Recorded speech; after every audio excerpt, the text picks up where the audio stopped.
चलें जी। Assalamu alaikum everyone. Thank you very much for joining. This is definitely one of a privilege and one of an honor for me to work and to be trained under Abdullah Saab.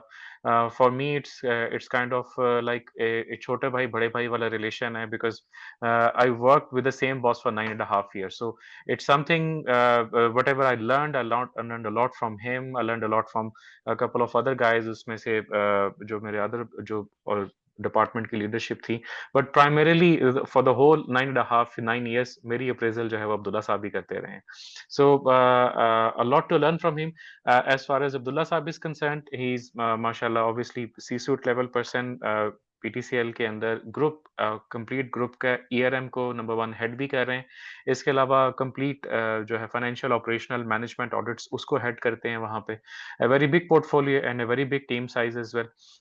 I'll stop myself now. I'll hand over to Abdullah Saab. Please learn from him as much and enjoy as much as I learned from him and enjoyed working with him at all. So Abdullah Saab, please go ahead. Thank you very much. Bismillah ar-Rahman ar-Rahim. And thank you very much for this great introduction. I don't find myself so much worthy of such praise, but thank you very much. Basically जो जो ये session है इसका जो objective मेरे जहन में है वो ये है कि to help you understand what ERM is all about and how to audit this area. First, I'd like to explain why am I quite relevant for this topic. So after completing my external audit experience with KPMG, I joined this PTCL group in the internal audit department, and I've been working there for 20 years now. And out of these, for the last 4 years, I am also heading the ERM function at PTCL as well as UFON, and we also have a oversight role over our one of our bank, that is the U Bank, over these areas. So during my time in the internal audit, we've done audit of ERM function multiple times. And then when the function came under me, we were audited by a UAE-based firm appointed by our holding company, EN. So I have the experience of being on the both sides, whether auditing the ERM or whether being audited as an ERM function.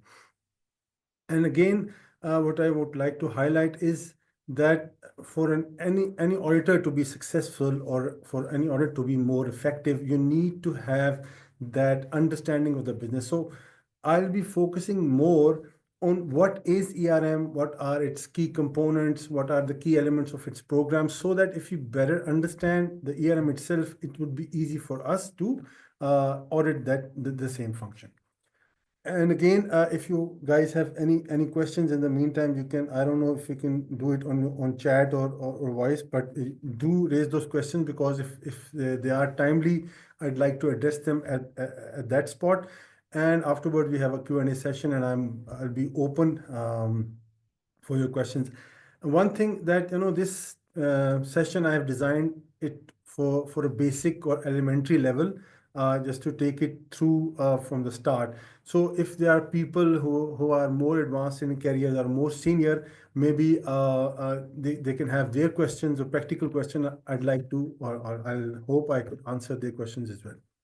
So before we start, I have a very simple question for you. So what do you guys think is the purpose of brakes in a vehicle?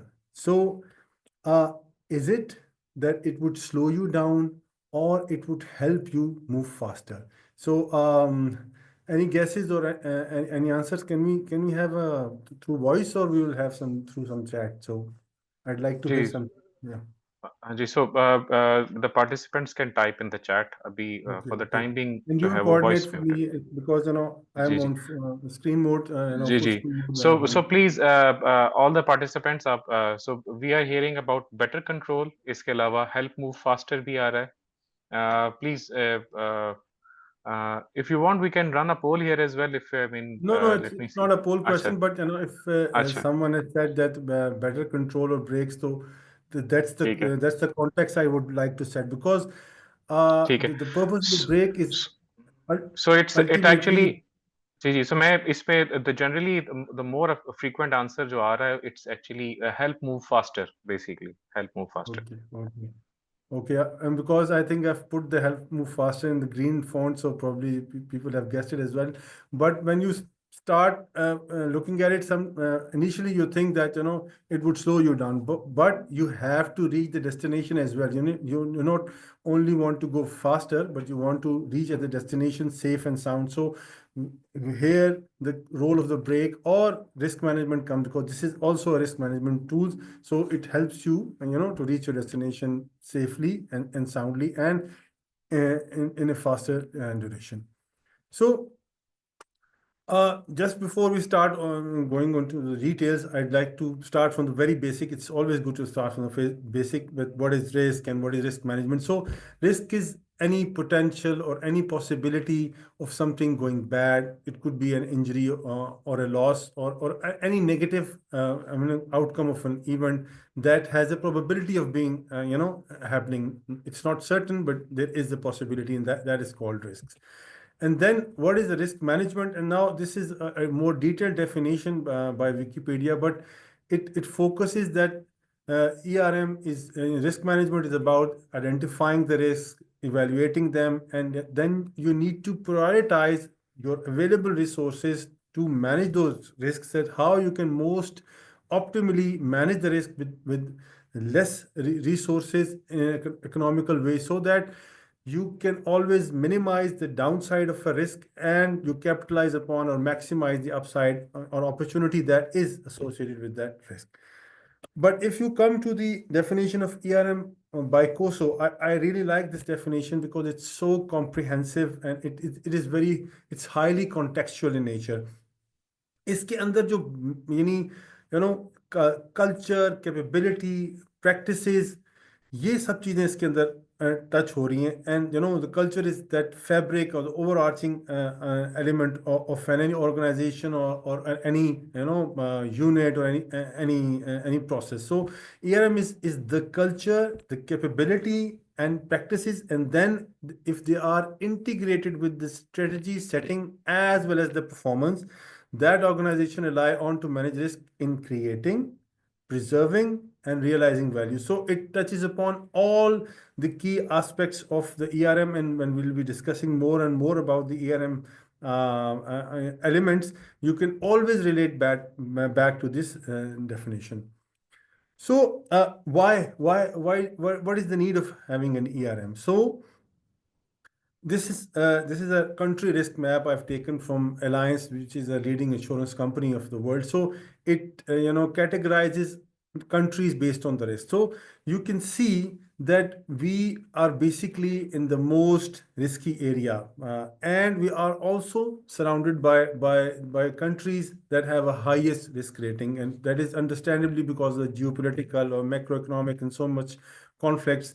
But it just signifies that because we are inherently operating in a risky environment, the importance of having an ERM, it's even more. Then, are you seeing this yellow line somehow? जी, मैं I am trying to remove it, but somehow कोई someone has actually put this line in. मैं इसे remove Okay, करने की okay. कोशिश कर रहा हूँ. Kindly So, please all the participants कोई टूल्स यूज ना करें, just listen to what you are hearing. मैं इसे रिमूव कर रहा हूँ sir. okay, okay, no problem.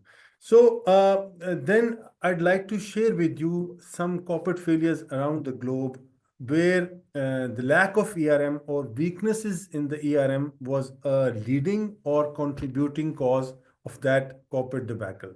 Sir So, just sorry sir, इसे ना काइंडली आप रीशेयर कर दें. okay, जी, जी, इसे रीशेयर कर दें. अब इसे रिमूव नहीं हो रहा है यहाँ से. okay.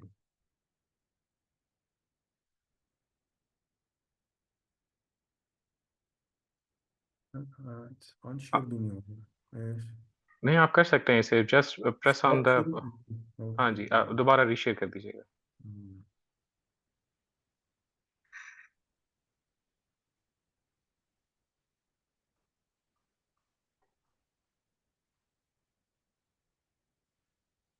जी सर, दोबारा स्टार्ट कर लें sir. In the mean time there is a question as well. अगर आप कहेंगे तो मैं भी इसको अभी आपके सामने फ्लैश कर देता हूँ question. The question is, what sort of country risk means AML risk, geographical risk? Yeah, this is a question. Okay, that's a good question, but it has every, insurance company or such type of entities have a very comprehensive model. There are different elements. It includes primarily the macroeconomic situation, the security situation, the ease of doing business in that organization. So you can see it is from an insurance company's perspective. So if they would be selling an insurance about in that country, what is the premium they would be charging. So they have their own model which have so many different elements, and then they arrive at a score and then they assign that rating. So basically it's not only about AML, but it's whether this country or doing business in this country is inherently risky or not. So it's a whole model. So I will be discussing here six examples, and the timeline is from 2002 and to very recent 2023. So if in the dark color where there is a debacle, ARM was a leading cause, and in the light orange color, the ARM was a contributing cause. So you can see that these are all very big names and mostly in the US and the UK and European areas. So I'll start one by one and explaining why they went down and what ARM had to do with them. So first, Compaq. So it was the second largest computer maker. So what they did was they made a risky acquisition. So they didn't manage their risk regarding their M&A area. They were making a lot of acquisition, and they ended up making a risky acquisition, and they were bought by HP. Then comes the Lehman Brothers. So they were there like from 1850, and it was the fourth largest investment bank. So what they did, they went into high gearing. So they made risky investments, and their maturity position or asset or liability mismatch was not very secure. So they went bankrupt. And you imagine an institution who was there since 200 years or 150 years, and it just was wiped out. Then comes the Comet, which was a UK second biggest electrical retailer. So they were up against a competition from their online, and they probably didn't recognize the importance of this online market, and they were liquidated and acquired. Then comes 2016 Wells Fargo, again a very, very huge organization because they had the asset of around $2 trillion.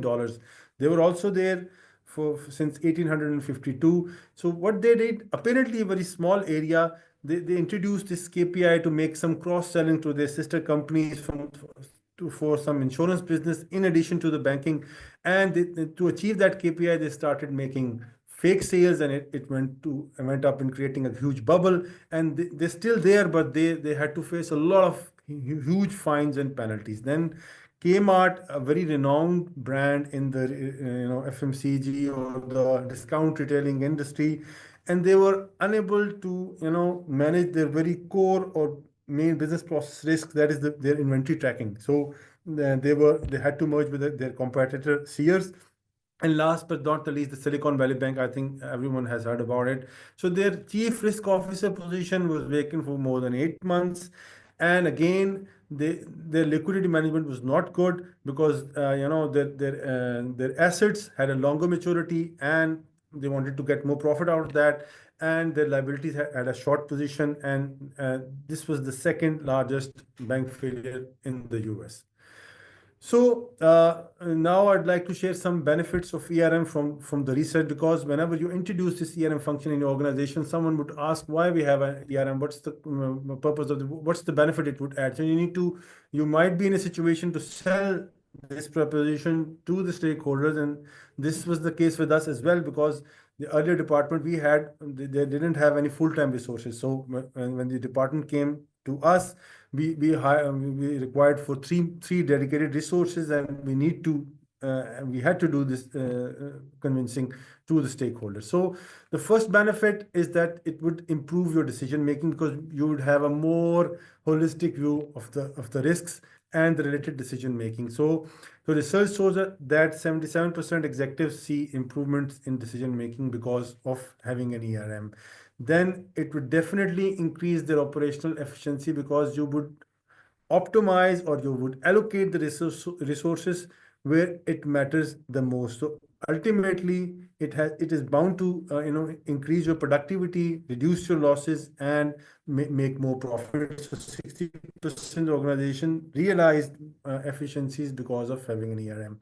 Then very important one is the stakeholder confidence, because when you have a dedicated or structured ERM function in place, the stakeholders have the confidence that all the key risks that are being faced by the organization, they are being identified, evaluated, and managed to the best possible extent, and they have a pulse of the organization's risk going up or down. So 77% executives believe that ERM enhances stakeholder confidence, and then it also improves your strategic planning. This I would touch upon in more detail as well. So then your strategic decision making, or how you plan, because if you can stress test your strategic options based on this ERM principle. So 57 organizations saw improvement in the strategic planning. So now we would come to, if you want to set up an ERM function, or you want to see that what are the key elements that should be there in an ERM function. So I've basically consulted Gartner here, because we use those insight or research a lot to see what could be the components of an ERM function in an organization. So first, you need to have that governance, because that would include the overall structure, the reporting of the function, or those governance policies and support that you need to build. That are needed for making the foundation of that function. So first would come the governance, then the department itself. You need to allocate some resources, and you set up the department with the capabilities and skills. So you need to set up a department or a dedicated team for that. Then the ERM process itself, the process of identification, evaluation, responding to risk, reporting and monitoring, the whole ERM process that needs to be in place as well. And then comes the risk strategy and performance. This is the higher maturity area, and I would discuss about this as well. It's where you basically get the best out of ERM, and you align your risk and strategy to achieve maximum or optimal performance. And last is the risk culture, and that is very important. Again, it's an unseen thing. Like, for culture, it is often said that culture eats strategy for breakfast. So if you don't have a good risk culture, people don't believe in risk management generally, and your risk management is not embedded in your everyday how you do business, then whatever policies or things you do, they would not give you the desired result you want to have. So I'll discuss these elements one by one. So it would help you to understand that what are the key elements within each of these domains. So within the risk governance, you need to have a risk management policy, and the CCG also says that it should be approved by the board. It suggests that it needs to be approved by the board, and mostly in the organization, I've seen that this policy is there that defines the overall intent of the risk management, the company's posture toward managing the risk, the sensitivities, and all that, and what are the key structures put in place, which department or which, for example, audit committee, board, and management, who are responsible for which part of that risk management process. Then, like we have a charter for our internal audit department, you need to have a charter for the ERM that would define their rights, their responsibilities, and their roles. And it would also draw the boundaries between the risk owners and the ERM team and other stakeholders. So the second most important thing is the ERM charter. Then very important is the risk appetite. So this should also be approved by the board. It sets that for different types of risk areas to the organization, for example, safety or business continuity or customer experience or financial performance for that matter, what is the sensitivity of the organization towards that risk. So it would vary from an organization to organization. Some organization would be very sensitive to their financial results. Some organization would see it in a longer spectrum, and they would be able to bear some losses. But for example, they would not want to compromise on their reputation or their customer experience, so on and so forth. So it depends on the organization, but that defines a boundary, that what is the sensitivity of a particular organization towards a risk area. So it also comes into play in decision making and many other things when we'll discuss it in the later slides. Then you need to have an ERM framework. An organization should have an ERM framework that is basically a manual or a process document that defines that how risks are identified, and also it would align with some global best practices, global framework, or maybe it should refer to some best practices framework. But this is the document that from the start to end defines how risks are identified, evaluated, reported, monitored, and on all that. So this framework of that organization, that should be also in place.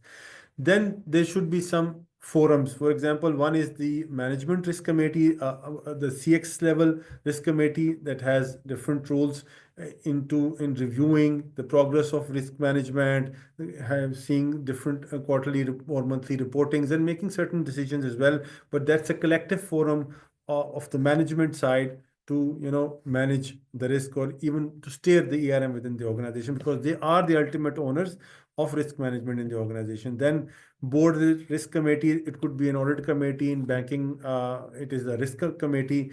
And on again, you need to have the well-defined committee TORs, so that their job or their role is well defined, and could be checked while you're checking the compliance, that whether they are effective or not. Because I've seen in some cases that when you define or establish these committees, in the start they would do some work, but afterwards they sometimes turn dormant, and they're not much effective unless and until you have that push, or you're able to mobilize them time and again. But otherwise it would sometimes go into the down trajectory.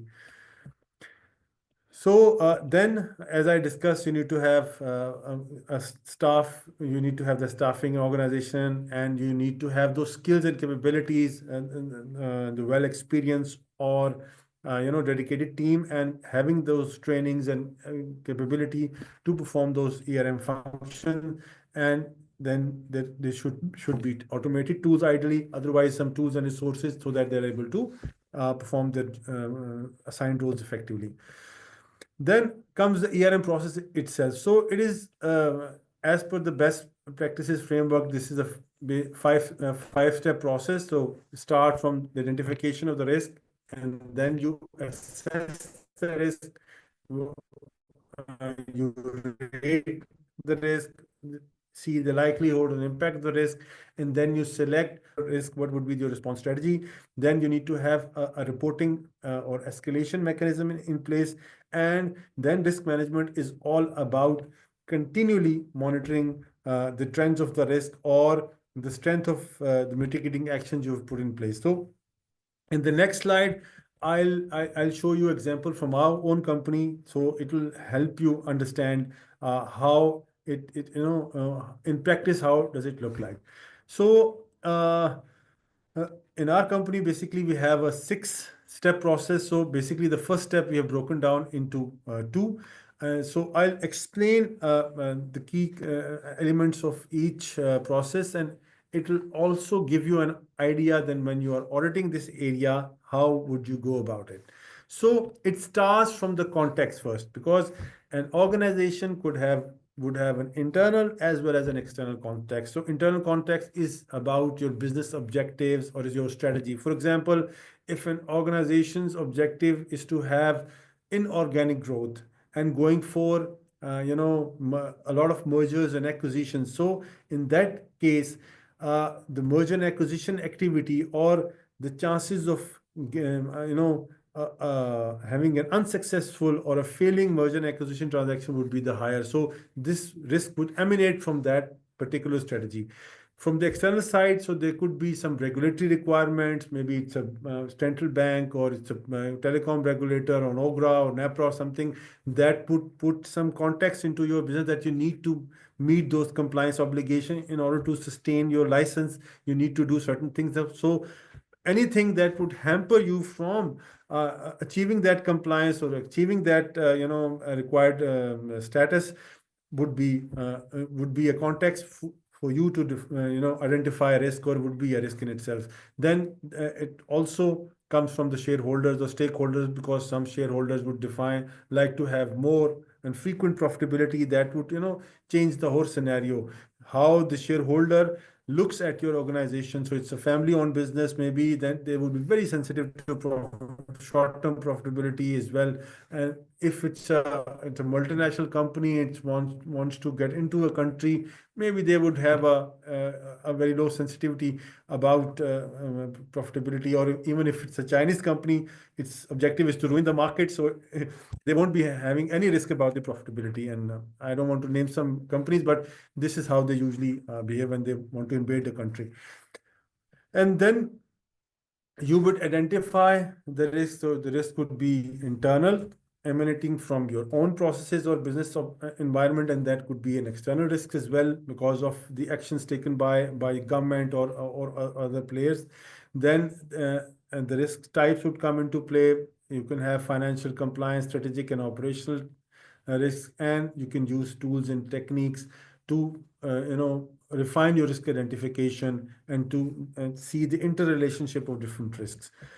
Then you would analyze or assess these risks. So you start off from the imagining that there are no controls or there is no risk mitigation, you have an inherent risk. Then you see what is the likelihood and impact, and you can plot it on the heat map. In our case, we have a more advanced methodology. We go beyond even likelihood and impact, and we also see some other factors, qualitative factors as well. So then you see that what are the controls, existing controls, whether preventive or reactive, in place, and then you arrive at the residual risk. So the residual risk is the one you need to manage, because the controls have already reduced the gap from inherent to residual because of their effectiveness or adequacy. Then the risk management part is how to respond about these risks. So there could be 4 strategies, whether you can avoid the risk altogether. So you can, you stop doing that process. You eliminate that particular process, so you would not have that risk. Or you can mitigate it with putting more and more controls. You can also transfer your risk, for example, by having insurance. So if there is a negative consequence, that is borne by the insurer. And last but not the least, is somehow not more considered, is the accepting of the risk. There is a question, I think, from जी जी sir, मैं unmute करता हूँ sir. Ji Muzammil, please आप अपना question पूछ लें। जी, अस्सलाम वालेकुम.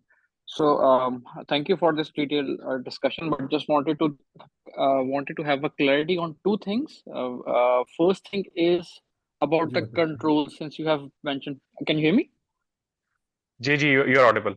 Okay. Yes, I'm hearing you. So the first question from my side is pertaining to the controls. When we are analyzing that phase of third phase, it means, for example, whatever controls is being described, are we required to test them with respect to their operating effectiveness, or we need to rely on whatever is being told that this particular control is being implemented, and since we are determining a residual risk? So I just want to have a clarity on that perspective. First question. The second question is about, since we have documenting the operational part of the risk, since as you have mentioned the different type of the risk, so in one department there might be 30 or 40 kind of risk. When we are talking about the operational element, sales could have tons of the risk. And do I need to capture in ERM process, or there would be some operational risk framework separately addressing those minor kind of risks? So these 2 are the questions at this stage. Okay, thank you very much for both of these questions. They're really very relevant, and I think by answering them, people would get a lot of information or education about this. So the first you mentioned about the controls. So if we are in the ERM department, so we are on a second line of defense. So it's particularly it's not our responsibility to do that audit job to go and check and test the effectiveness of the control. But you need to have a challenging mind as well. You need to have ask those questions around the design or the effectiveness of that particular control. And sometimes if you are in that organization, you also have a sense that whether this control is in place or not. So you need to have, it's ultimately it's the responsibility of the risk owner that he would describe that this is the inherent risk, this is the control in place, and this is the residual risk. So the controls they would describe and they would declare the strength of that control. But being in ERM, second line defense, and adding value, you need to have a challenging mind. You need to have ask questions around it. And in some cases, if you have a better relationship with the internal auditor, the department, have a combined assurance initiative, or even if not there, you can also collaborate with them and to get their feedback on that control. But primarily, it's the management's call about the control. You don't have an explicit responsibility to test and validate that whether the control is in place or not. The second part you ask is that I would describe the risks into three categories. So the first one is the entity level risks that because of those entity would be impacted at an entity level. So that ideally those will land into ERM reporting to the audit committee and the higher forum. Then there are departmental level risks, and then all those risks into a risk repository. But the best way to do is that you need to have a risk registers in each and every department, and you need to have those assessment, the likelihood and impact and controls and all that.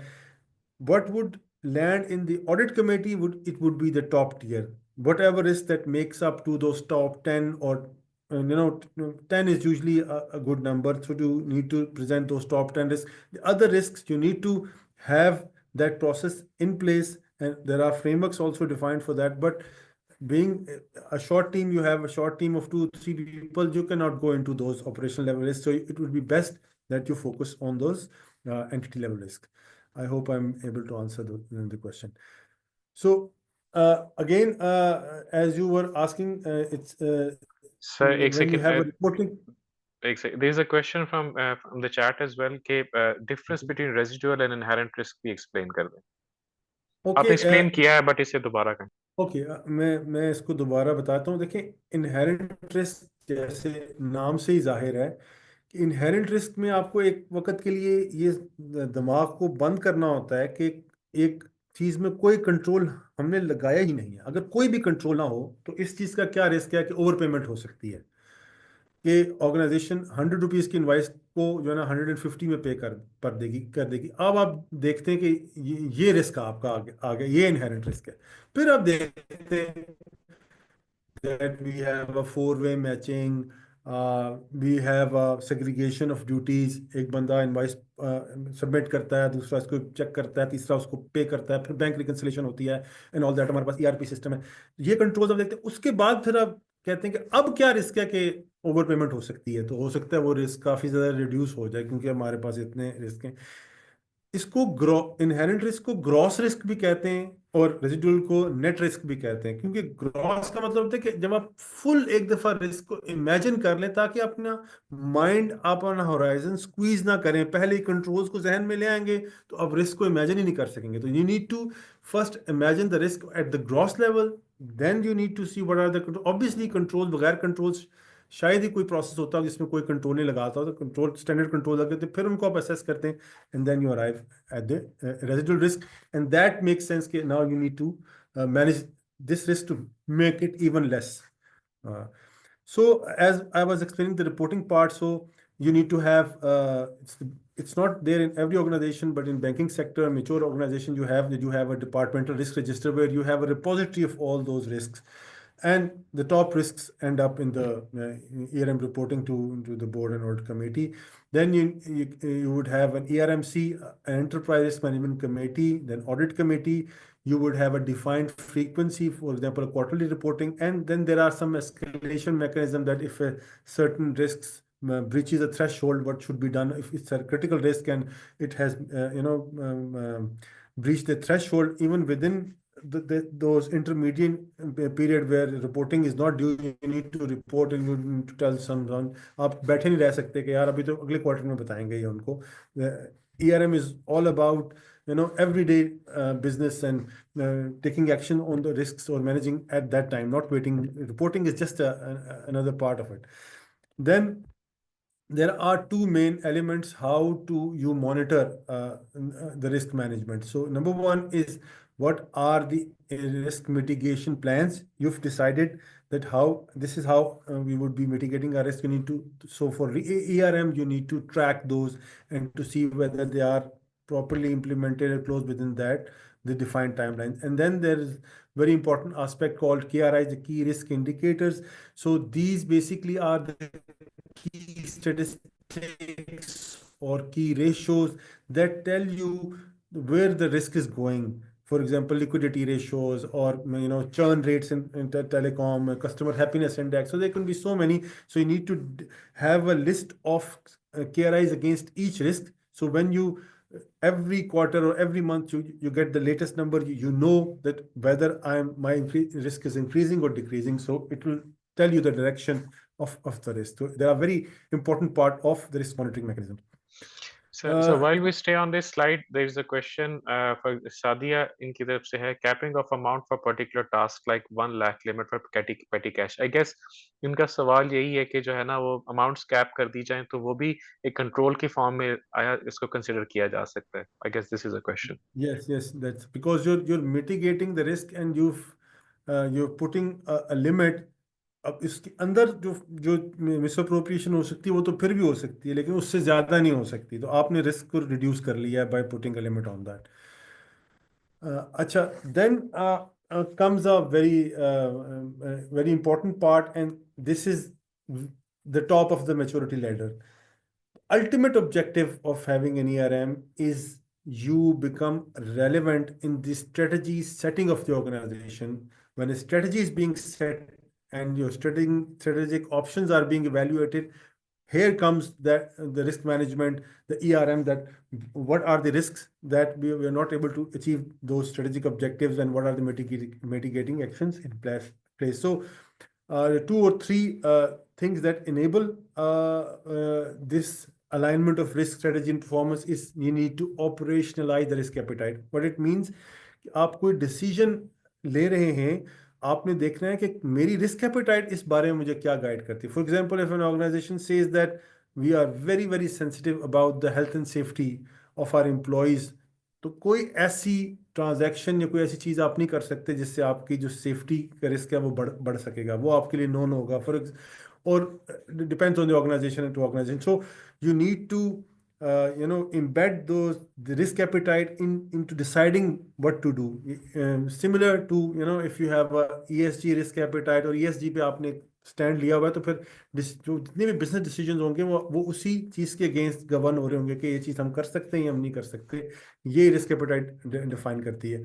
And then what I was talking about is you would embed the ERM in strategy setting. This is a difficult area that you need to be, you should have that seat on the table. Then when the strategy of the organization is being set, you are there and you know the strategic directions of the organization, and the ERM is made part of that process. And ultimately, this would enhance resilience of the organization and performance.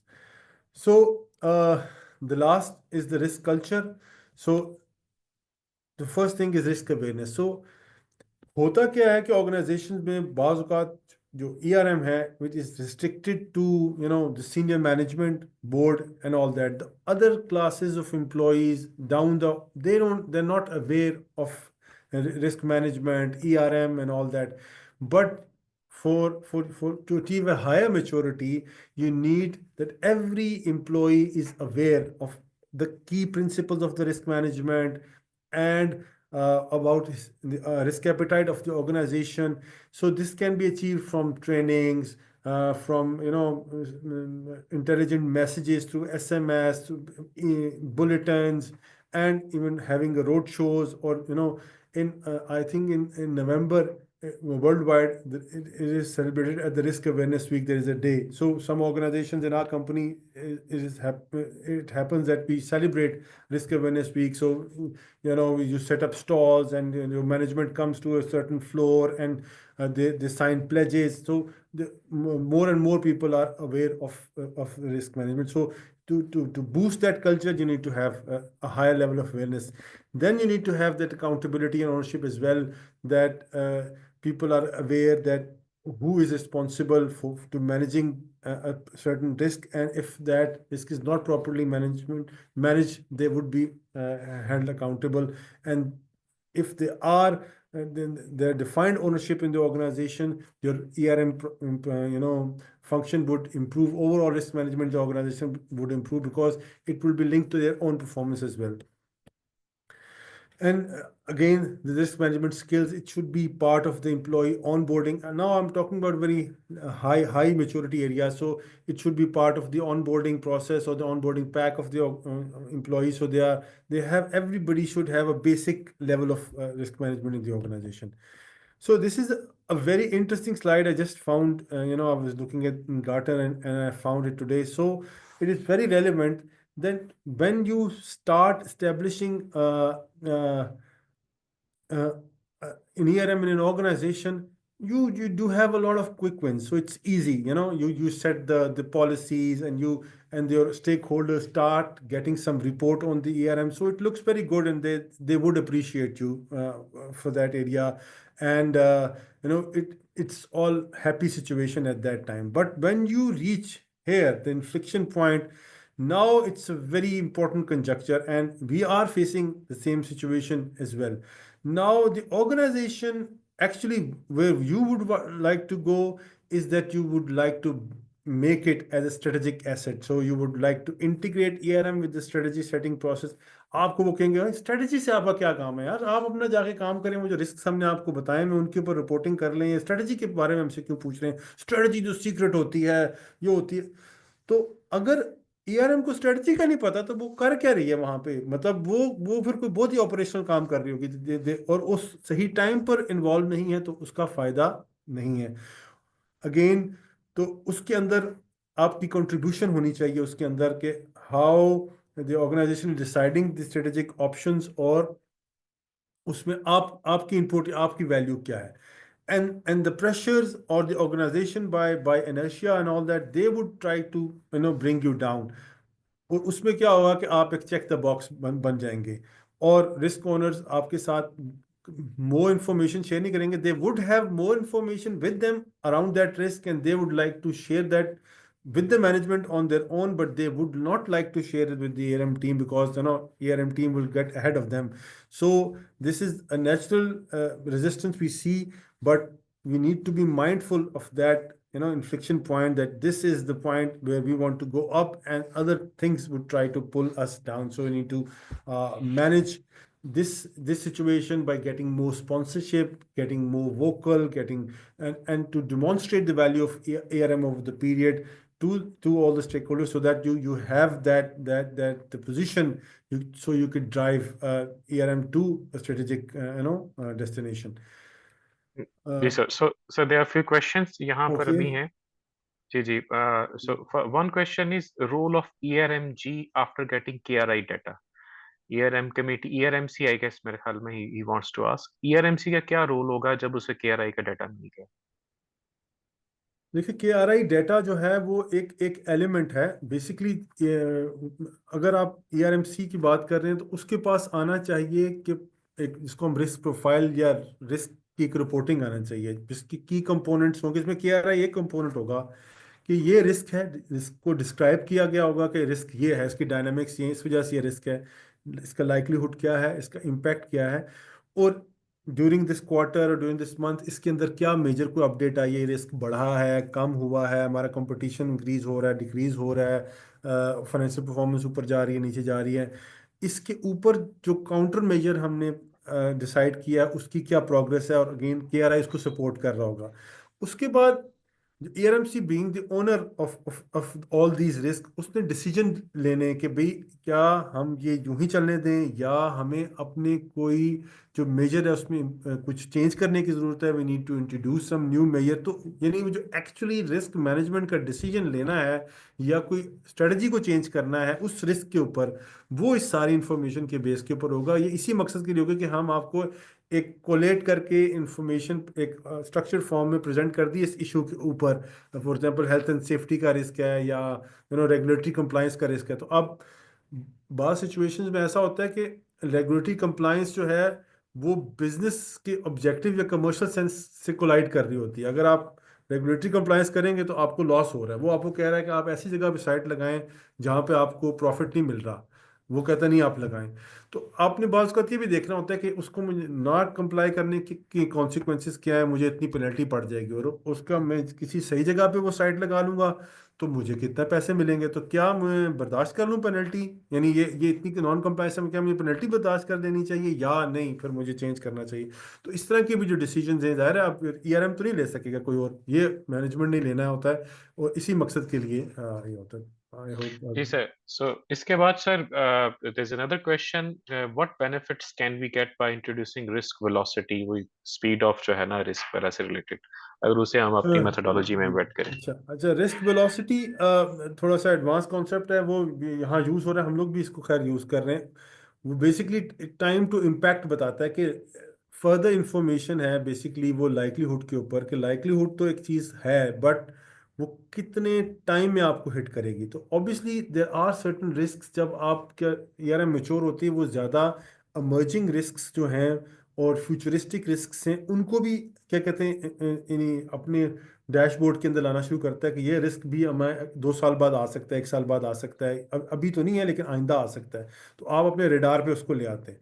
तो obviously उन risk की risk velocity कम है, उनमें अभी आपके पास time है, तो उनको आप यानी अभी तो सिर्फ देख सकते हैं, हो सकता है उनके बारे में फिलहाल कुछ ना करें। लेकिन जिन रिस्क की वेलोसिटी हाई है, जो कि वेरी नियर टू इम्पैक्ट हैं, आपके करीब हैं, तो then you need to do urgency of action और अर्जेंसी ऑफ रिस्क मिटिगेशन को डिफाइन करने के लिए रिस्क वेलोसिटी यूज होती है। तो गार्टनर में भी मैंने देखा है वो एक मीटियोर का रिस्क मीटियोर का कॉन्सेप्ट यूज करता है कि टाइम टू इम्पैक्ट किस रिस्क का कितना है। तो higher time to less time to impact है तो you need to have a quicker और more proactive risk mitigation plan in place.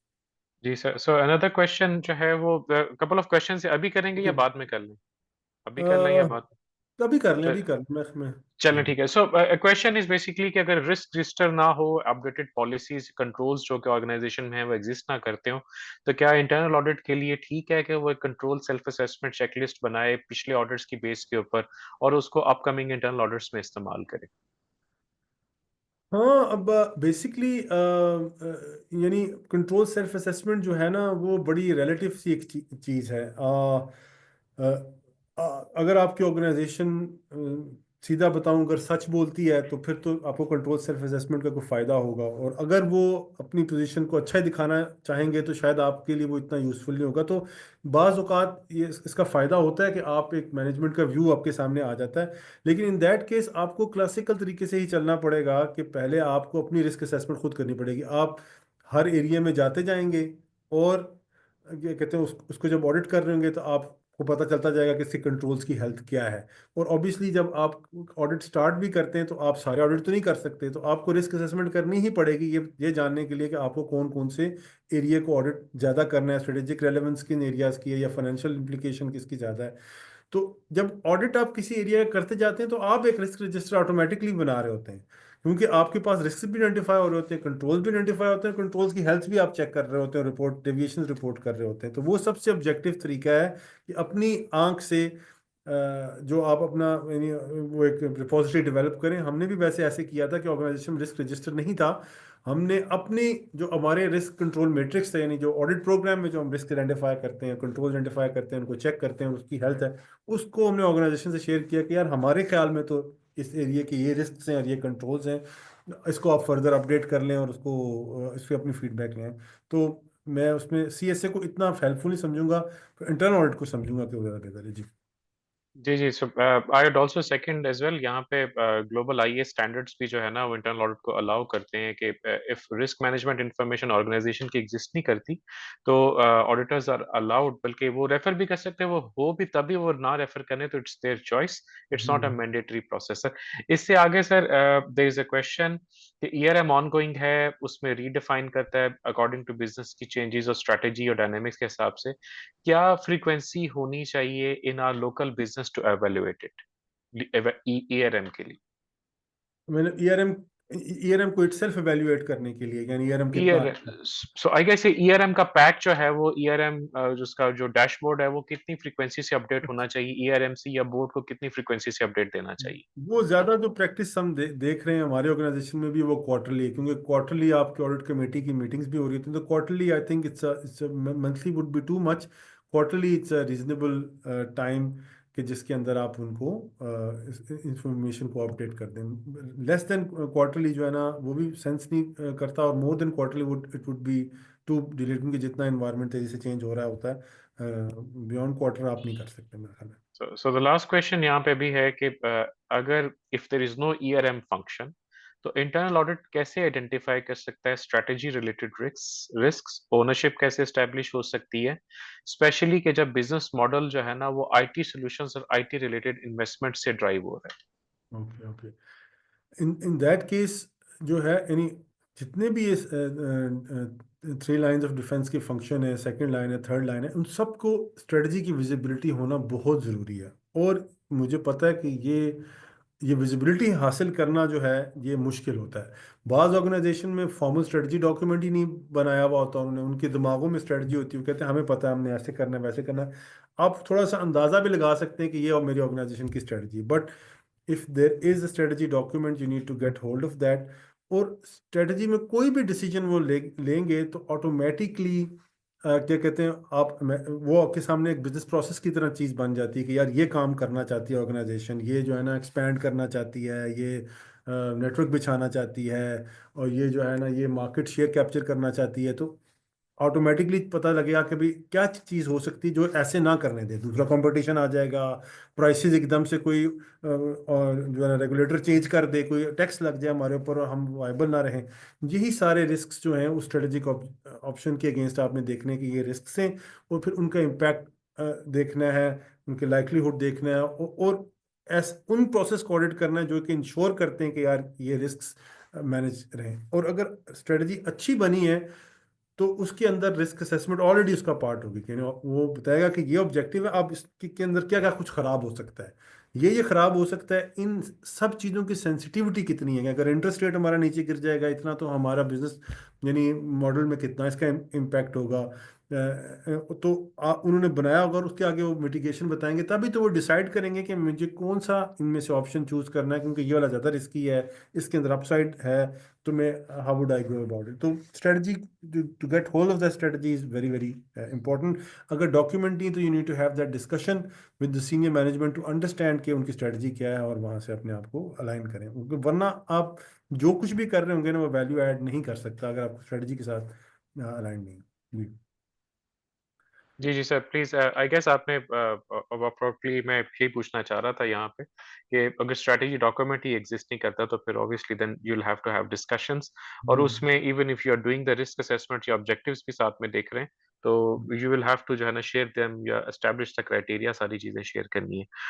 Please आप कंटिन्यू करें, वी विल ठीक है, मैं स्टेश अच्छा, इसके बाद मेरे स्लाइड शायद 2-3 हैं, तो उसके बाद बाकी क्वेश्चन हम एंड में ले लेते हैं। अच्छा, whenever we see that what should be the role of an internal auditor in an organization where there is an ERM function as well, so what are the areas they can't do, they can take the responsibility of, but they cannot do. So I always refer to this position paper that was published in 2009, and it very clearly demarcates the roles or the activities of ERM into 3 areas. So the number one is where this is the core role of internal audit, and they should be doing this with regards to ARM. Then the second is where they can do these areas, but they need to have some safeguards. And lastly, the areas that they would never do because it would definitely compromise their independence. So the first is that what is the definition of audit is to give assurance on the risk management processes, the evaluation, identification, and reporting of the risk, the whole risk management program in terms of the business processes as well, and as well as the ERM, where it is defined as an ERM function, and what the ERM function does and identifies risks or evaluates and all that. You need to give assurance on the effectiveness and adequacy of this process. And then these are the areas that you can get involved into and with proper safeguards. So you can facilitate, these identification, evaluation risk, because being in the internal audit, you're more familiar with risk, you're more familiar with the control, so you can have a better understanding, or you can help them in this risk identification process as well. Then you can give them coaching about, explaining that how you to respond to a particular risk and what would be the consequences and what would be the best options, or maybe what is being done in the industry, so you can give that coaching. Then you can coordinate all this risk ERM activity, the risk identification, the reporting and assessment. You can act as a champion or the coordinator of this whole ERM activity within the organization. Then you can, this is what we also do, is the consolidated reporting on risk, because पूरी management तो उठ के नहीं audit committee में जा सकती है बताने के लिए कि ये हमारे इस क्वार्टर के रिस्क हैं, उस पर हम ये कर रहे हैं। तो एक बंदे ने जाना है, तो बेस्ट केस यही बनता है कि ERM जो है उन सब की इंफॉर्मेशन को लेता है, अपडेट करता है, KRIs देता है, और वहां जाकर मैनेजमेंट का व्यू बताता है कि ये रिस्क हैं and this is how management is managing that. But बता रहा ऑडिटर है, लेकिन बता रहा मैनेजमेंट का व्यू है। तो इसमें थोड़ा सा टेक्निकलिटीज भी आती हैं कि आपने अपनी वो चाइना वॉल किस तरह मेंटेन करती है, बट स्टिल इसके अंदर अगर आपने ये डिफाइन किया हुआ है कि मैं रिस्क ओनर नहीं बन सकता, मैं रिस्क के मैनेजमेंट का डिसीजन मैंने नहीं लिया, वो मैनेजमेंट का रहता है, और में उनके नाम भी वैसे ही आ रहे होते हैं, stakeholders are mentioned that this risk owner, इस रिस्क का ओनर जो है ना चीफ टेक्निकल ऑफिसर है, तो he is responsible about this risk, I am just reporting. These are the areas where internal audit can play a part. And then obviously these are the areas that they cannot do. They cannot be involved or deciding about setting the risk appetite, or imposing that इस risk को आप ऐसे manage करें, ऐसे नहीं ऐसे करें, ऐसे करेंगे तो ऐसे हो जाएगा। No, you can not do that, that's management's job. And again वो जो आपने क्वेश्चन पूछा था मैनेजमेंट अश्योरेंस ऑन रिस्क का मतलब ये भी है कि कंट्रोल ठीक है कि नहीं ठीक, तो वो मैनेजमेंट की अश्योरेंस है, इंटरनल ऑडिट की अश्योरेंस नहीं है। Again implementing risk responses on management behalf कि अच्छा ये इस मिटिगेशन को हम इम्प्लीमेंट कर लेंगे, आपने जो एक्शन कहा ये हम कर लेंगे, नहीं। And obviously accountability for risk management that stays with the management. So if you want to audit an ERM function, you can refer to these frameworks, the COSO, ERM, ISO 31000. We refer a lot to the Gartner, for example. Then for in certain industries, there could be industry specific frameworks, or you have an organization's own framework. Main चीज जो इसके अंदर ये है कि सबसे पहले आपने देखना है कि फ्रेमवर्क है कि नहीं है।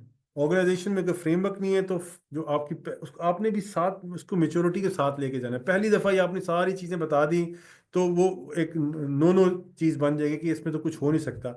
अगर फ्रेमवर्क में चीज़ें मिसिंग है तो पहले स्टेप में बताएं कि जी आपके पास तो फ्रेमवर्क नहीं है, आपने तो डिफाइन ही नहीं किया हुआ, ERM की पॉलिसी नहीं है आपके पास, और इस तरह की चीज़ें पहले आप वहाँ पे लेके आएँ।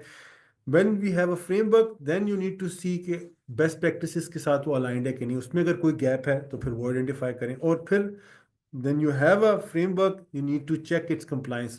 The framework would describe each and every or the key process of the ERM, and this is what you need to check and identify whether that process is being adequately or effectively performed or not.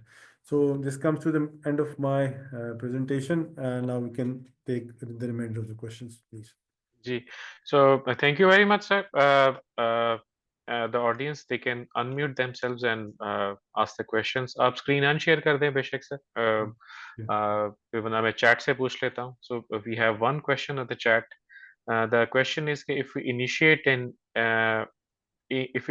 an ERM audit, what should be the requirements? अगर क्या हम audit initiate करते हैं तो क्या requirements होनी चाहिए?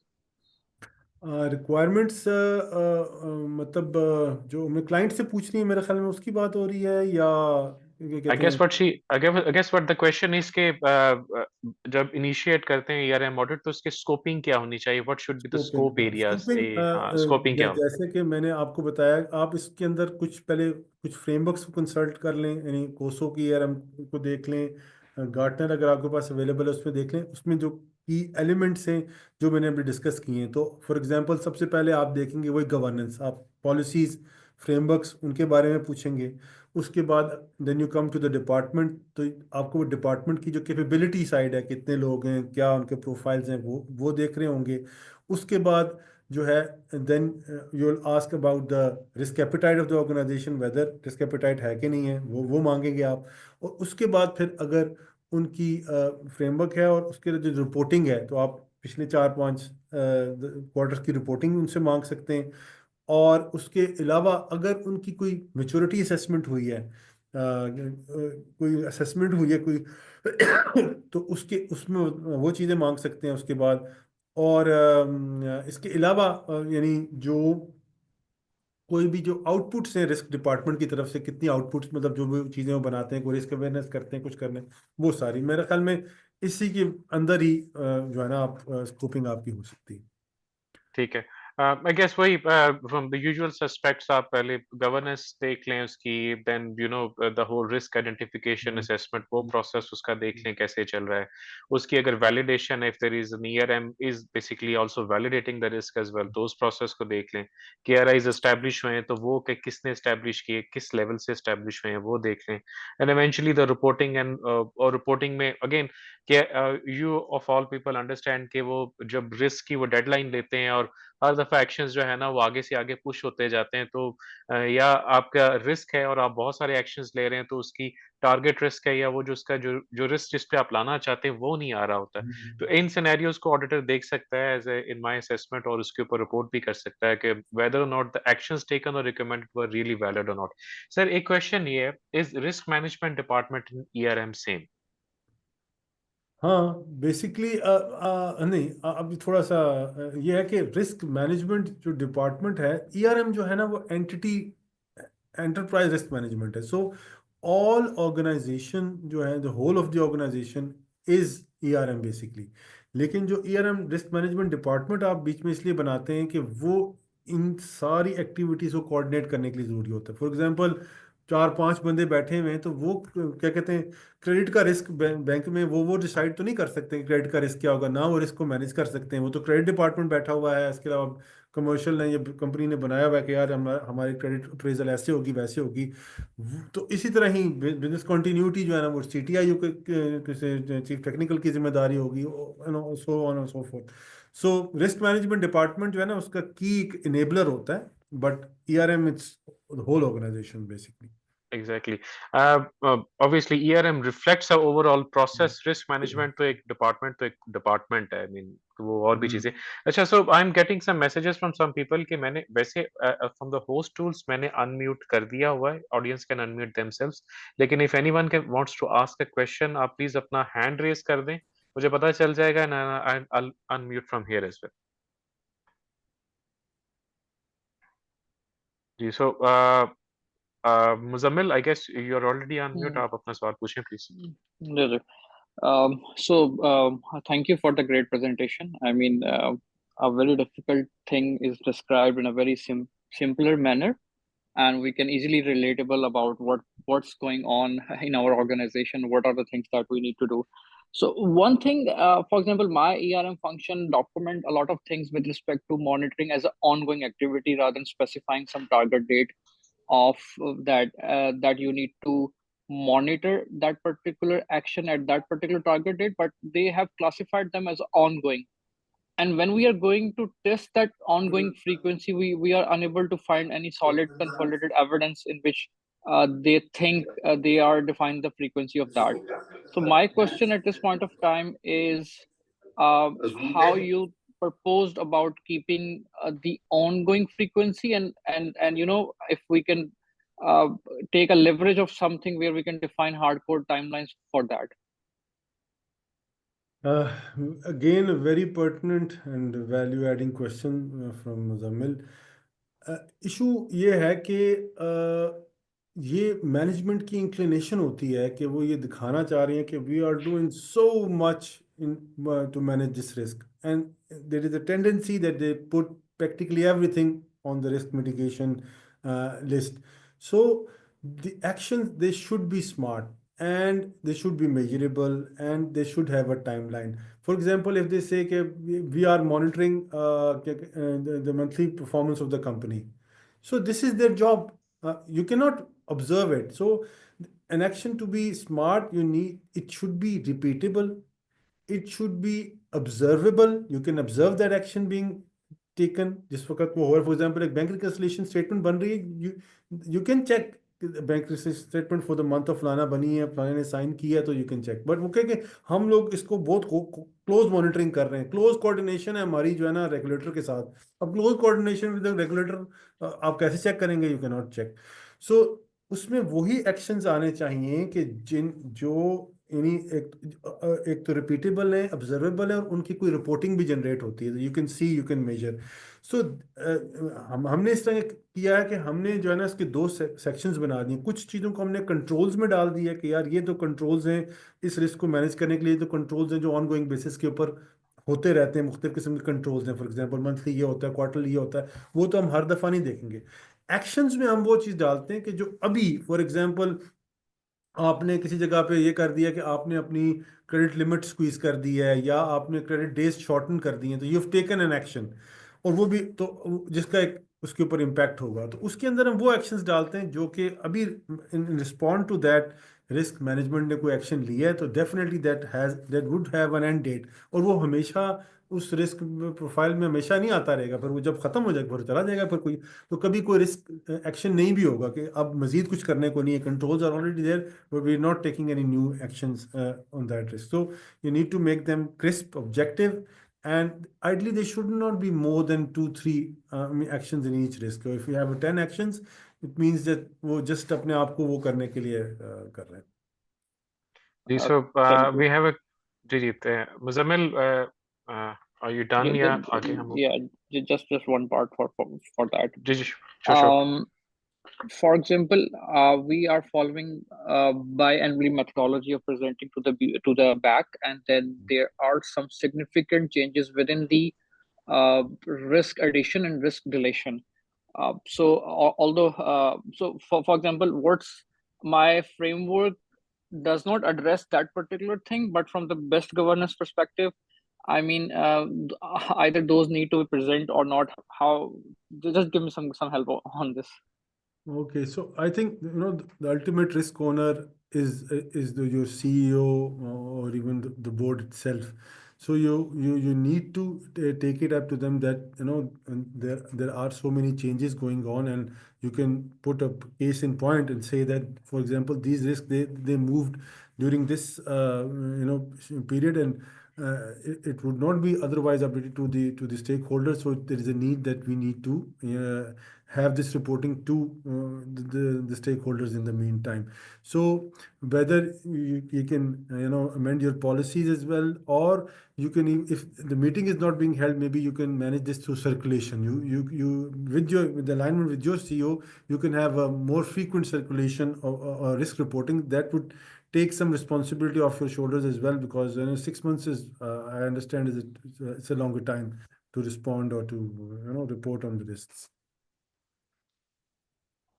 So we have a question from iPhone. I guess name नहीं पता. I am asking you to unmute. आप please unmute कर सकते हैं अपने आप को.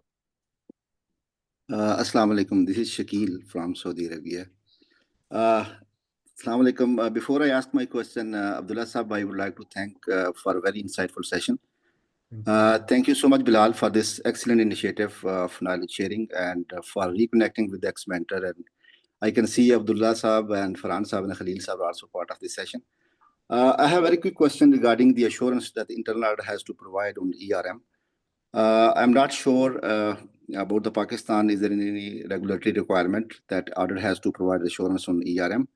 But as I'm in Saudi Arabia, started from January 2025, there is a local regulation that audit has to provide assurance on ERM.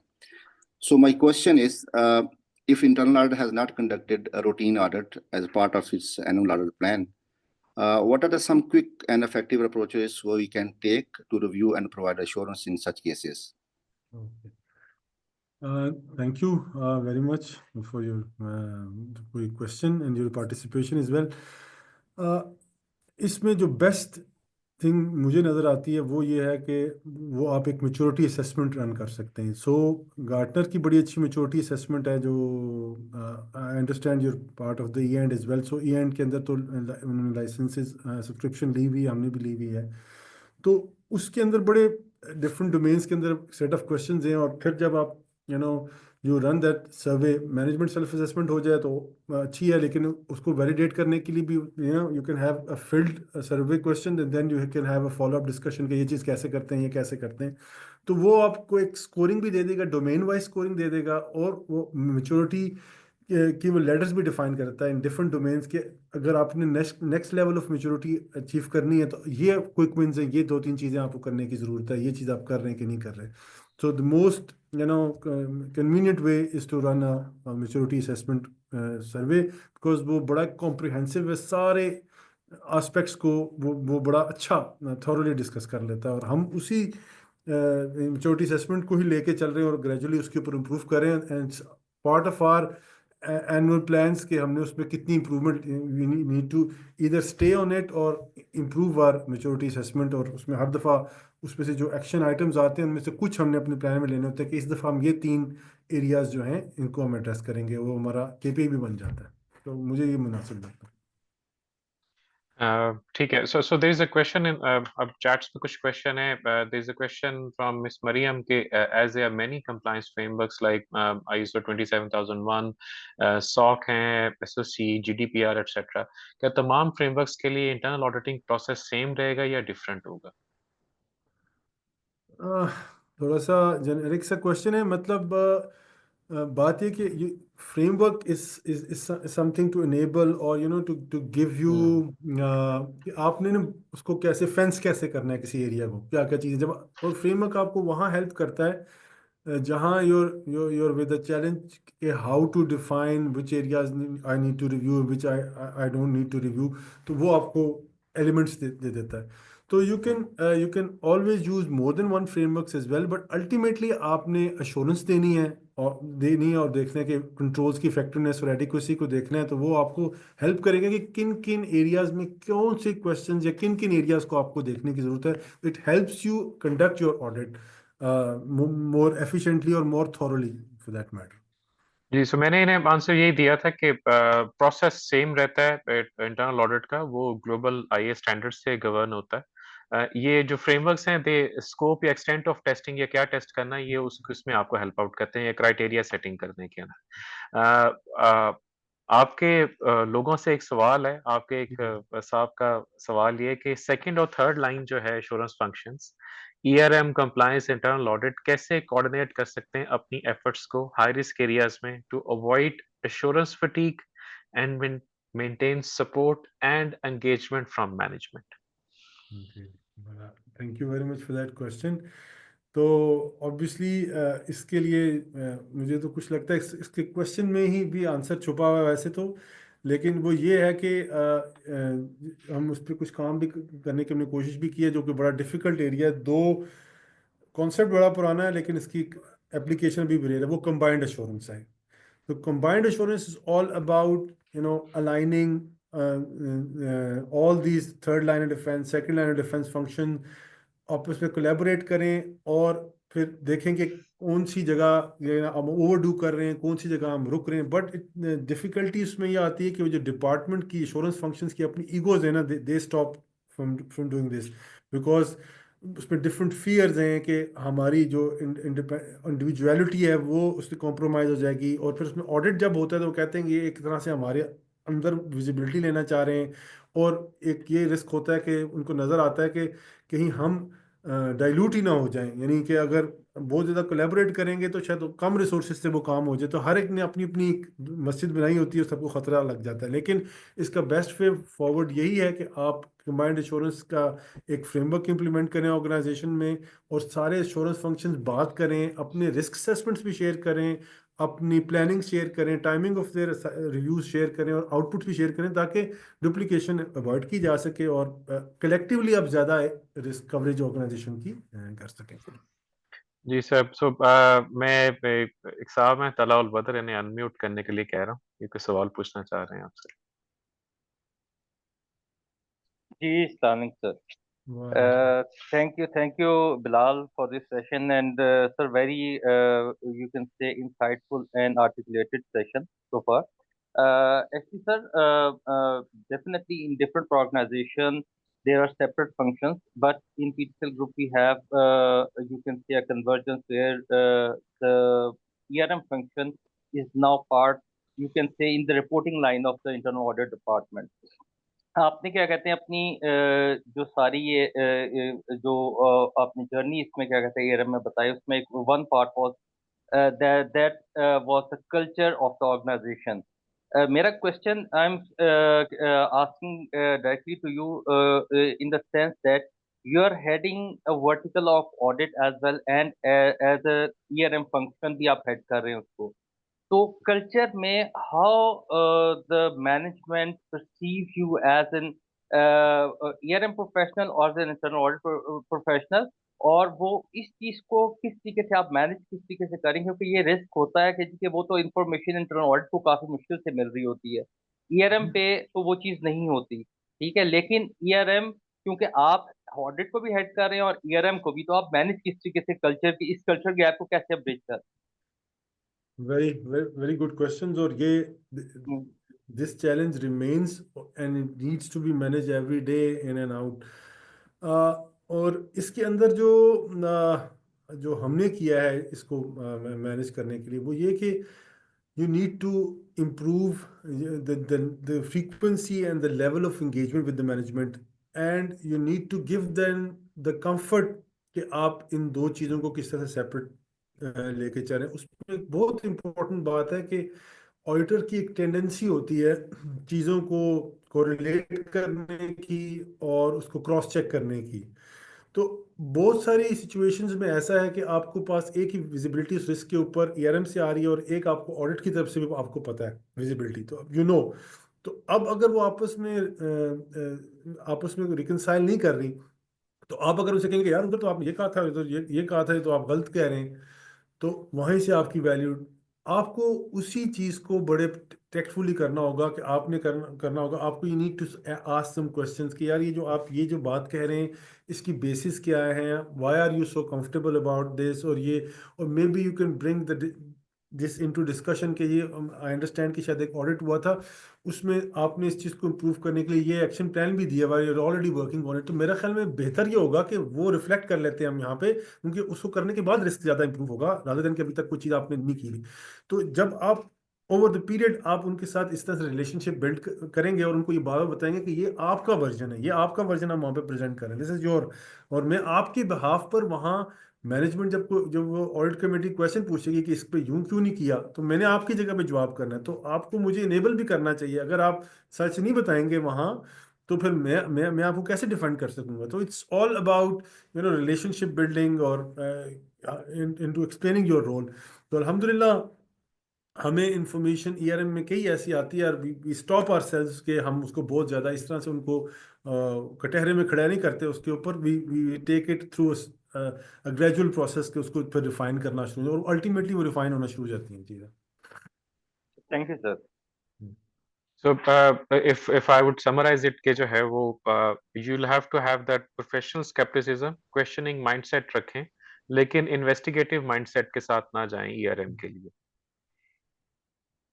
ठीक है. So any other questions? The floor is open. We still have 10 minutes to go. अगर कोई पूछना चाहता है तो ठीक है. Otherwise, whoever is attending right now, please अपने नाम और अपने email address जो है वो chat में type कर दें. आपके certificates हम आपको email पर dispatch करेंगे.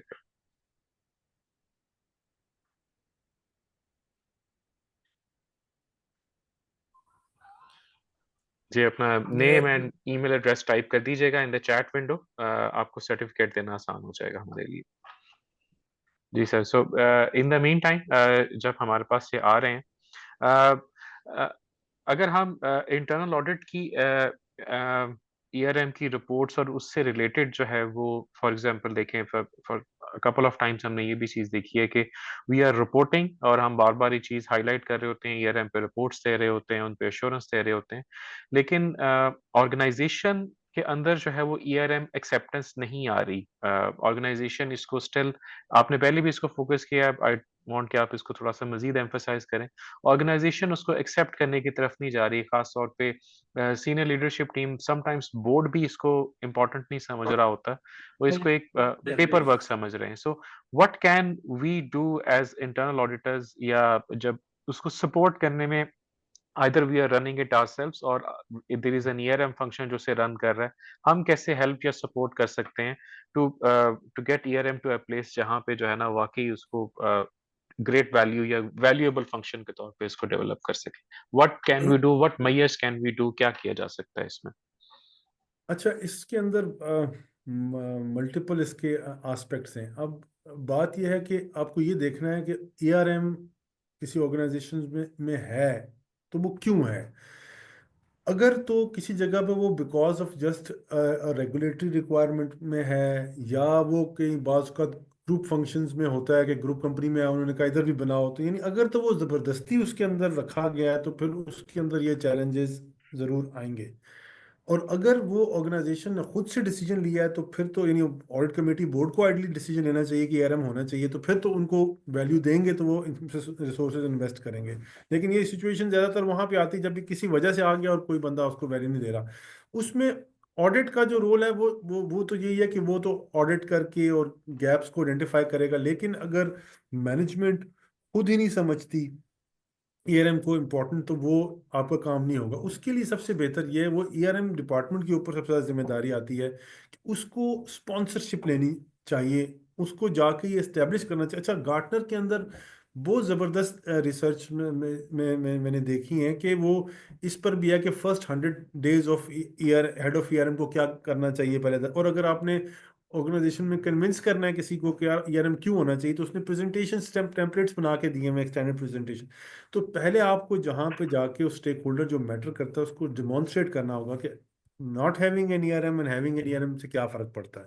अगर आप उसको आइडिया सेल कर गए तो फिर आपको वहाँ से वही गवर्नेंस सपोर्ट चाहिए कि वही बाधा चार्टर है आपके पास, आप चीज़ें पूछ सकते हैं, आप जा सकते हैं अगर, तो फिर आपको ऑटोमेटिकली वैल्यू आना शुरू हो जाएगी। अगर आपके पास ये गवर्नेंस सपोर्ट नहीं है, ऊपर से स्पॉन्सरशिप नहीं है, बस सिर्फ डिपार्टमेंट बना बना दिया है, तो फिर वो ये आपके लिए चैलेंज रहेगा और उसको करना फिर मुझे लगता है और किसी तरीके से मुश्किल है फिर किसी तरीके से उसमें वैल्यू आ सके। जी।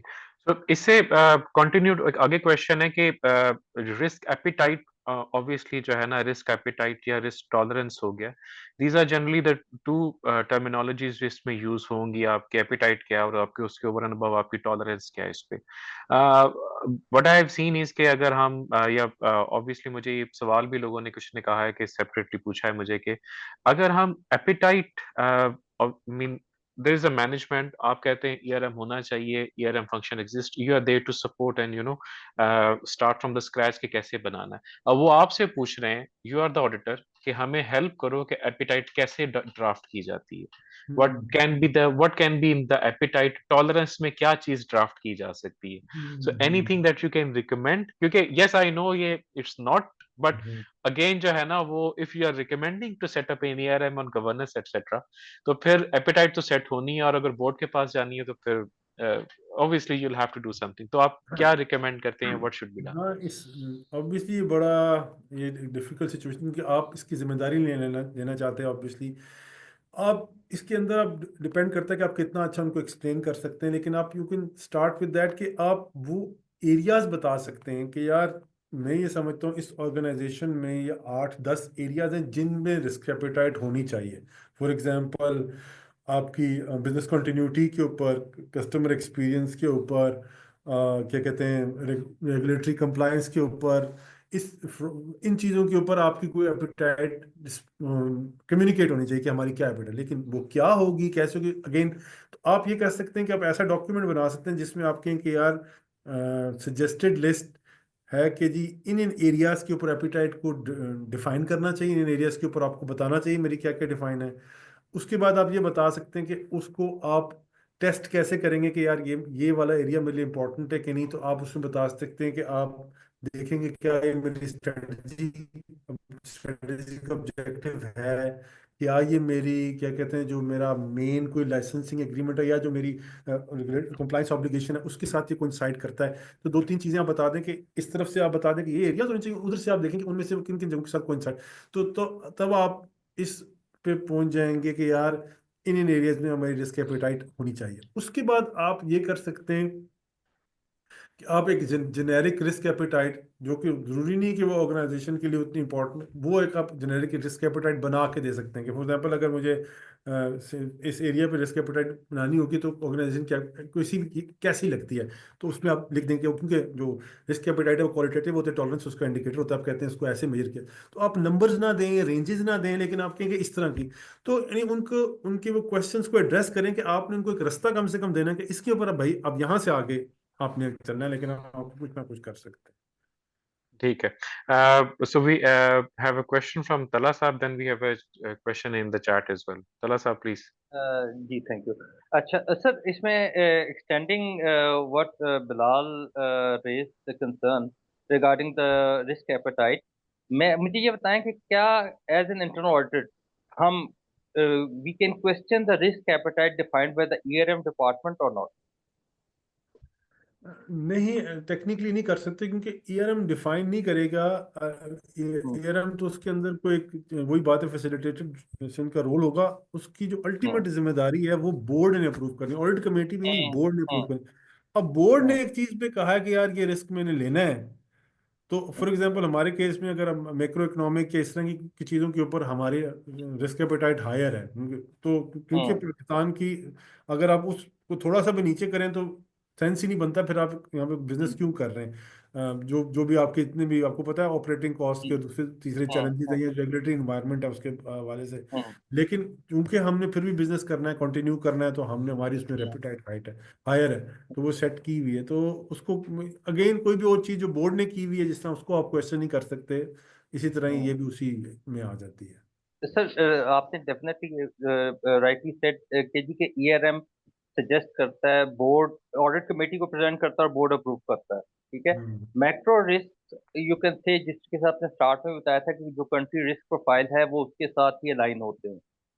अगर इन केस कोई ऐसा रिस्क जो कि एक इंटरनल रिस्क है, and that internal audit is of the view that कि जी कि ये रिस्क एपेटाइट का जो या हीट मैप जो है उसके ऊपर रॉन्गली डिफाइंड है, तो hmm. How we can suggest the way forward?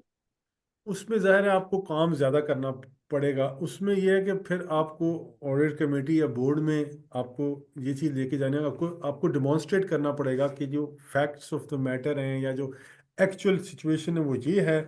आपने रिस्क एपेटाइट ऐसे डिफाइन की हुई है, आपस में अलाइन नहीं करते। जैसे आप बोर्ड को कोई भी बात बताते हैं वो फिर आप यानी अगर बोर्ड के ऊपर कोई ऑडिट ऑब्जर्वेशन बनानी होगी तो वो जिस तरह बनाएंगे, ये भी वही वाली सिचुएशन है कि आपने उनको सिर्फ ये बताना है कि इसके अंदर जो आप कंट्रास्ट है ना उसको हाईलाइट करना है कि ये है, हमें लगता है कि ये आपको रिव्यू करनी चाहिए क्योंकि ये जो एक्चुअल सिचुएशन है उसका उसकी कोई इम्प्लीकेशन भी आनी चाहिए। फॉर एग्जांपल यानी या तो अगर आपने किसी जगह के ऊपर रिस्क एपेटाइट ज़्यादा स्ट्रिक्ट रखी हुई हो तो वो ब्रीच हो रही होगी, और या वही बात है जिस तरह आप कह रहे हैं वो लूज रखी हुई है तो उसकी कोई फाइनेंशियल कॉन्सिक्वेंसेज आपको बेयर करने पड़ रहे होंगे कि यार आप, और अगेंस्ट वो कॉस्ट बेनिफिट भी नहीं कर रहा होगा क्योंकि एनी अमाउंट ऑफ रिस्क कोई बिजनेस जो है वो चाहे अगर लेना चाहे तो वो ले सकता है अगर वो समझता है कि वो मेरे बिजनेस ऑब्जेक्टिव के लिए ज़रूरी है। लेकिन आपको ये इस्टेब्लिश करना पड़ेगा कि भी ये रिस्क जो आप ले रहे हैं ये कॉस्ट बेनिफिट में पूरा नहीं उतर रहा, आप ज़्यादा रिस्क ले रहे हैं, आपको करना चाहिए और रिस्क एपेटाइट में तो वो एक डिफरेंट रूट से जाना होगा, लेकिन फिर आप ये कर सकते हैं मेरे सामने।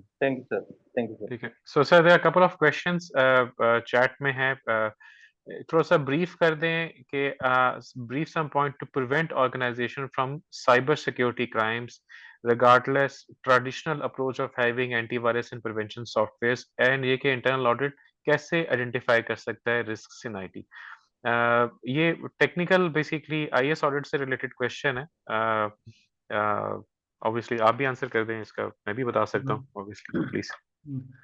अब ये जो है ना, ये थोड़ा सा ओपन एंडेड क्वेश्चन है कि आपके लिए कोई इस तरह कोई यार्ड स्टिक आपके पास नहीं है कि आप बताएं कि यार ये 2-3 चीज़ें आप कर लें तो उसके बाद आपका ये रिस्क में हो जाएगा। ये ऑर्गेनाइजेशन टू ऑर्गेनाइजेशन वेरी करता है कि ऑर्गेनाइजेशन का एक्सपोजर क्या है साइबर सिक्योरिटी के हवाले से। फॉर एग्जांपल, अगर कोई मैन्युफैक्चरिंग प्लांट है तो शायद वो उसकी प्रोडक्शन उसको कोई नहीं, कोई साइबर सिक्योरिटी। और अगर आप यानी टेलीकॉम में हैं और या आप ऐसी चीज़ों पे ऑनलाइन चीज़ों को बेच रहे हैं या बैंकिंग में हैं तो फिर दुनिया ही बदल हो जाती है।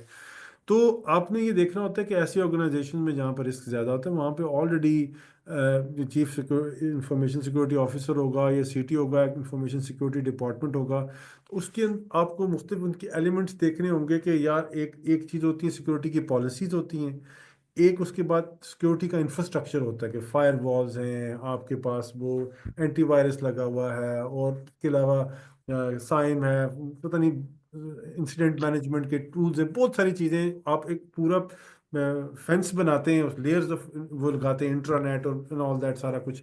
तो वो आप देखते हैं।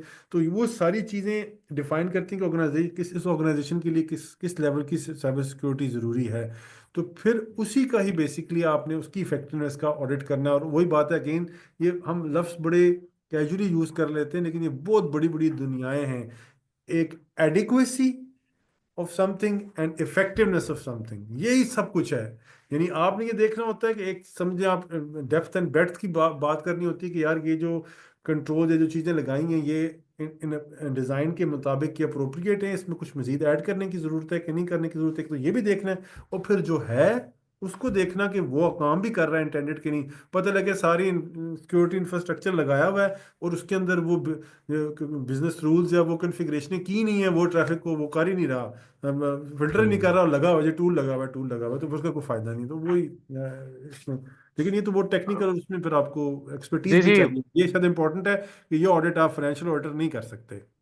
जी जी, और टूल्स नहीं है तो बहुत हो आप इकरार कर दें एज पर स्टैंडर्ड के, यार ये मैं नहीं कर सकता, किसी पैर से करा लें या हायर करें बंदा। जी, टूल्स तो बहुत सारे हो सकते हैं। मीन उनके ऊपर कोई स्टॉप नहीं है, obviously depending on the industry. आपने बिल्कुल ठीक इसका सर आपने अप्रोप्रिएट आंसर दिया sir. There is another question, please tell how to evaluate residual risk, as to know the controls and to evaluate them is totally different, and for residual risk we need some evaluation of controls.